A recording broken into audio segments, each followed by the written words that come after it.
केंद्र शासनाने कांदा निर्यात बंदी उठवण्याचा निर्णय घेतला आहे। त्यानंतर मंगळवारी सोलापूर कृषी उत्पन्न बाजार समितीत राज्यातील सर्वाधिक 3,300 रुपये प्रति क्विंटल दर मिळाला आहे। त्यापाठोपाठ लासलगावला 2,700 रुपयांचा दर मिळाल्याचे सांगण्यात आले आहे। मागील काही दिवसात कांदा निर्यात बंदीमुळे दरात मोठी घसरण झाली होती।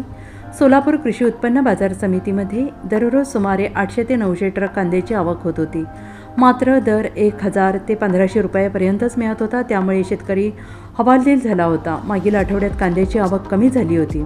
शनिवारी 428 ट्रक कांद्याची आवक होती, तर दर 2,100 रुपयापर्यंत मिळाला होता। सरासरी दर 1,100 रुपये मिळत होता।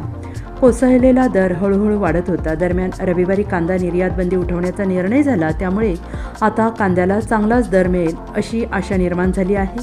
सोमवारी शिवजयंतीनिमित्त लिलाव बंद होता। रविवार व सोमवार बंद असल्याने मंगळवारी मोठी आवक होईल असे वाटत होते। मात्र कांदा निर्यात बंदीचा निर्णय झाला की नाही याबाबत शेतकऱ्यांच्या मनात संभ्रम असल्यामुळे शेतकऱ्यांनी मालच आणला नाही, त्यामुळे आवक मोठ्या प्रमाणात घटली आहे।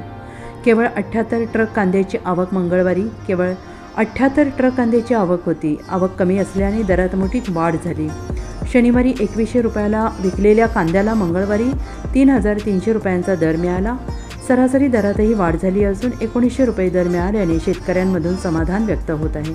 आवक कमी असली तरी दर चांगला मिळाल्याने 1,48,00,00,000 रुपयांची उलाढाल झाली आहे।